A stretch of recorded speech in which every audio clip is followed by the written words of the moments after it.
بسم اللہ الرحمن الرحیم الحمدللہ علی احسان والشکر له علی توفیقہ وامتنانہ والصلاة والسلام علی من ارسلہ اللہ بالہدى ودین الحق الداعی الی جنتہ ورضوانہ۔ معزز خاتم حضرات، کثرت کے ساتھ آنے والے سوالات میں سے ایک یہ بھی ہے، کیا کوئی انسان اپنے اعضاء دوسرے کو عطیہ کر سکتا ہے، چاہے اس کا تعلق عطیہ کرنے والے انسان کی زندگی کے ساتھ ہو یا مرنے کے بعد کے ساتھ ہو؟ بلکہ اگر غور کیا جائے تو ہماری اکثریت اس چیز کے حق میں آپ کو ملے گی۔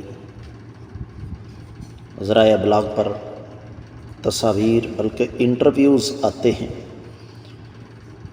ان عظیم بیٹوں کے یا ان عظیم بیٹیوں کے یا ان عظیم بیویوں کے جو اپنے باپ، اپنی ماں یا اپنے شوہر کے لیے اپنا گردہ یا اپنی ایک آنکھ یا اپنے جگر کا ایک حصہ عطیہ کر دیتے ہیں۔ یہ تو زندگی میں ہے۔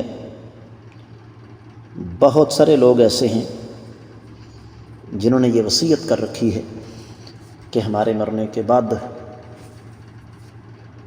ہمارے جسم کے فلاں فلاں اعضاء جو ہیں یہ کسی کو عطیہ کر دیے جائیں، ڈونیٹ کر دیے جائیں۔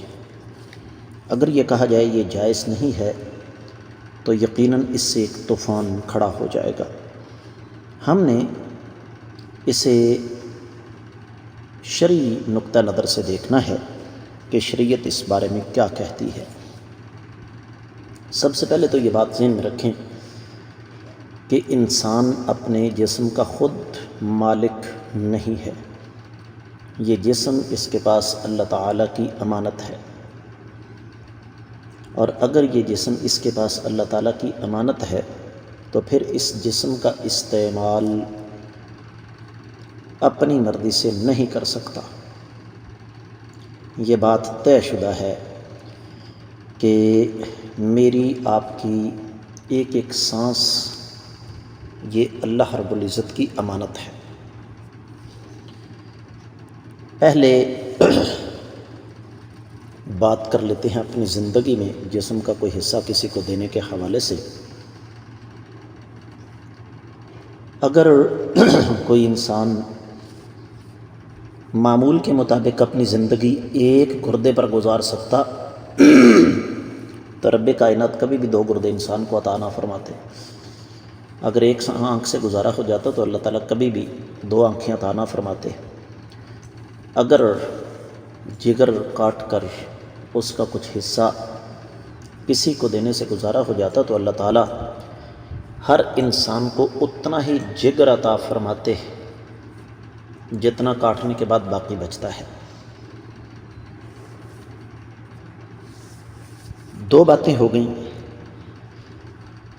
تیسری بات یہ ہے کہ سیکریفائس، قربانی، یہ جذبہ بہت اچھا ہے اور یہ لفظ سن کر فطری طور پر انسان کو خوشی ہوتی ہے، لیکن جو جذبہ شریعت اسلامیہ کی مخالفت میں آئے، شریعت اسلامیہ نہ صرف یہ کہ اس جذبے کو تعریف و توصیف کی نظر سے نہیں دیکھتی بلکہ الٹا اس کی مذمت کرتی ہے۔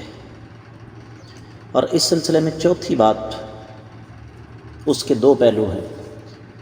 پہلا تو یہ کہ ایسی نوبت آئے کیونکہ ہمارے جسمانی اعضاء خراب ہوں، جیسے گردے ہیں، جگر ہے، پھپھڑے ہیں۔ رہا یہ مسئلہ اب خراب ہو گئے تو رب کائنات کی تقدیر پر شاکر رہنا چاہیے۔ ہمارے سامنے بہت ساری ایسی مثالیں موجود ہیں کہ جگر کی پیوند کاری کے باوجود مریض زندہ نہیں بچ سکا، گردے کی پیوند کاری کے باوجود مریض زندہ نہیں بچ سکا۔ اس میں ایک اور جواز پیش کیا جاتا ہے کہ جناب خون بھی تو عطیہ کیا جاتا ہے نا، تو پھر اس پر بھی پابندی لگا دیں۔ ہر ایک کے منہ میں اپنی اپنی زبان ہوتی ہے. تو میں اس سلسلے میں یہ گزارش کروں گا کہ جہاں تک خون کا تعلق ہے اس کا متبادل ہے. جدید تحقیق یہ بتاتی ہے کہ جو خون ہم کسی کو دیتے ہیں وہ ٹھیک 3 مہینے کے بعد دوبارہ بن جاتا ہے. جگر نہیں دوبارہ پیدا ہو سکتا، گردہ دوبارہ پیدا نہیں ہو سکتا، آنکھ اگر کسی کو دے دی ہے وہ دوبارہ نہیں مل سکتی. اس حوالے سے اہل علم نے لمبی چوڑی تحقیقات کی ہیں. رہا یہ مسئلہ جی مرنے کے بعد کیڑوں میں بھی تو کھانا ہے نا، 1000% یہ بات درست ہے. لیکن اس کے باوجود ہم یہ کہیں گے کہ جس کام کی شریعت اجازت نہیں دیتی وہ کام ہمیں نہیں کرنا چاہیے. بطور مسلمان ہمیں اس پر غور و فکر کرنا چاہیے. میں امید کرتا ہوں کہ آپ کو اس کی اچھی طرح سمجھ آ گئی ہوگی. واللہ تعالی اعلم.